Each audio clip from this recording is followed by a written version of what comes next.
हरियाणा से दो नरकंकाल मिलने के बाद कई सवाल खड़े हो गए हैं। गौ तस्करों के ऊपर आरोप लग रहे हैं, लेकिन इन सब के बीच सवाल यह बड़ा खड़ा हो रहा है कि एक तरफ राजस्थान है, दूसरी तरफ हरियाणा। दोनों राज्यों की पुलिस क्या कर रही थी? राजस्थान से दो युवकों को अगवा किया जाता है, हरियाणा में लाकर जलाकर मार दिया जाता है, जिस तरह के आरोप निकलकर सामने आए हैं। और ये तस्वीरें भी आपको दिखा रहे हैं। दो मुस्लिम युवकों की हत्या का शक है, हालांकि डीएनए जांच कराई जा रही है, जिसके बाद यह स्थिति और ज्यादा साफ हो पाएगी। विक्रम सिंह जी, मैं सीधे आपके पास आते हुए, चूंकि पुलिस को लेकर बहुत सारे सवाल यहां पर खड़े किए जा रहे हैं।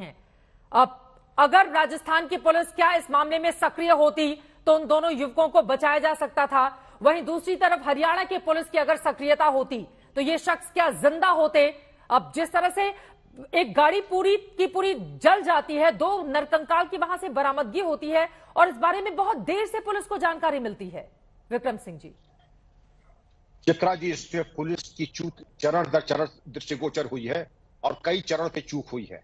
पहली चीज एफआईआर में विलंब, दूसरी चीज खोजबीन में विलंब, तीसरी चीज मनु मनेसर की जो फेसबुक पे जो चित्रण भाव भंगिमा दिखाई गई है, उससे ये स्पष्ट होता है कि ये दुराचारी हैं और इनके द्वारा हथियार का घोड़ा प्रदर्शन जो किया जा रहा है, अगर ये लाइसेंसी हथियार है तो वो जब्त हो जाने चाहिए थे, लाइसेंस कैंसिल होना चाहिए था, क्योंकि लाइसेंसी हथियार इसलिए नहीं है। और अगर गैर लाइसेंसी है तो इनकी गिरफ्तारी होनी चाहिए थी और हथियार बरामद किए जाने चाहिए थे।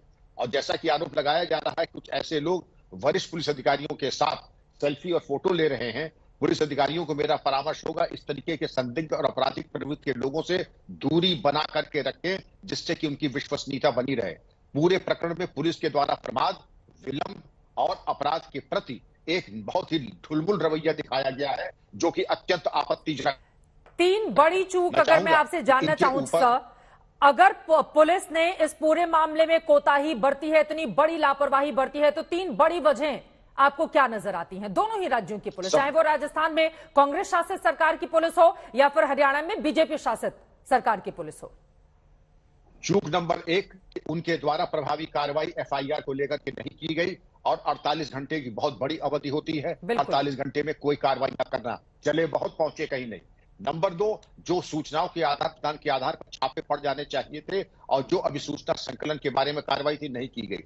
पुरस्कार की घोषणा जो कि हो जानी चाहिए थी कि इनको बरामद करने के लिए, जो कि इस तरीके के प्रकरण में होती है, कम से कम अब इतनी कृपा अपने ऊपर करें कि जिन लोगों ने इसके ये हत्या में शामिल हैं, उनके गिरफ्तारी में जो मदद करेगा उसको 5-5 लाख रुपए इनाम दिए जाएंगे। कम से कम इतना अब हो जाना चाहिए। तो जो एक आक्रामक रुख होना चाहिए था चित्रा जी, वो कोई आक्रामक रुख पुलिस की विवेचना में दिखाई ही नहीं पड़ा अब तक। दावे हमारे राजनीतिक मित्र खूब कर रहे हैं और दावे करने भी चाहिए, लेकिन दावे जमीन पे कुछ दिखाई नहीं पड़ रहा है।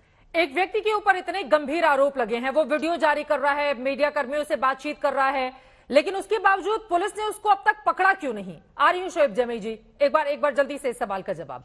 किस बात का इंतजार किया जा रहा है पुलिस की ओर से? तुरंत होना चाहिए था। ये तो पहला चरण है कि जो भी संदिग्ध और इस तरीके के जो मशकूक, जिसको कहते हैं कि मशकूक संदिग्ध व्यक्ति हैं, सस्पिशियस हैं, उनको राउंड अप करके थाने में भीड़ लग जाती है ऐसे लोगों की, सूचना देने वालों की, संदिग्ध लोगों की, और पुलिस टीम्स इनकी पूछताछ करती हैं। इसमें एसआईटी का गठन करें, पूछताछ करें, छापे डालें, गिरफ्तार करें। लेकिन जो जिसने खुलेआम फेसबुक पे ऐसी भावभंगिमा दिखाई, सबसे पहले तो उसी के ऊपर शक की सुई जाती है, जैसा कि हमारे मित्र भी कह रहे हैं।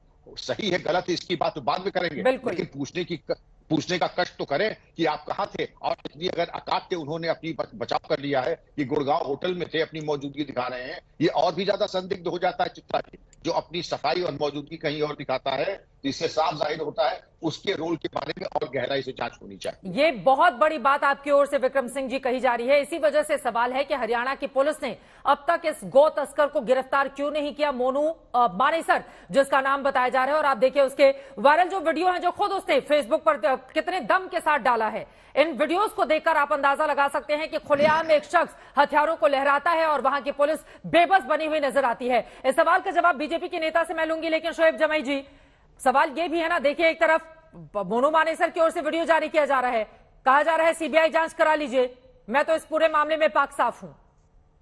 वो सीबीआई जांच की मांग कर रहा है, क्या सीबीआई जांच होनी चाहिए? चित्रा जी, बहुत बहुत शुक्रिया आपने इस मुद्दे को उठाया। मैं तो बहुत बरसों से एक बात कह रहा हूं कि पुलिस और प्रशासन और सरकार, इसमें राजस्थान सरकार को भी मैं कह रहा हूं और हरियाणा को भी कह रहा हूं, ये जो बॉर्डर एरिया है ना, ये पिछले कई वर्षों से ये जो तथाकथित गौ रक्षक दल है, जो एक्सटॉर्शन भी करते हैं, वसूली का भी काम करते हैं, कई मीडिया चैनलों ने एक्सपोज भी किया उनको, ये एक अपनी प्राइवेट आर्मी बना के रखे हैं। आप इनके सोशल मीडिया वीडियोस देखेंगे, एक नहीं सैकड़ों, बिल्कुल, और कई लोग इसमें मुलविस हैं। ऐसे बड़े बड़े हथियार, AK-47 जैसे हथियार, मुझे नहीं लगता कि उसका लाइसेंस मिलता होगा। आप देखेंगे तो लगेगा कि जैसे सिनालोआ या मैक्सिको में जो ड्रग कार्टेल होते थे ना, वो अपना प्राइवेट आर्मी जिस तरीके से बना रखे वैसे।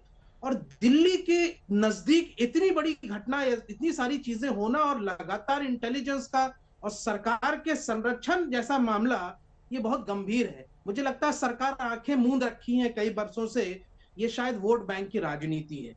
दूसरी बात ये है कि आपको याद होगा, इसमें कोई आश्चर्य की बात नहीं है कि कैसे समाज ऐसे अपराधियों को हीरो बना देता है। आपको याद होगा जब हम लोग CNRC का प्रदर्शन कर रहे थे जामिया पे, तो एक बंदा था गोपाल, वो हमें गोली मारने आया था और गोली चला भी दी थी उसने। आज जिसको पुलिस ने नाबालिग पकड़ के बोल करके छोड़ा था, आज वो बंदा प्राइवेट आर्मी लेके घूमता है। मतलब कह सकते हैं कि 15-20 बड़े बड़े हथियार लेकर के घूम रहा है, और यहां से आप समझिए कि कहां से वो आ रहे हैं हथियार। ठीक है।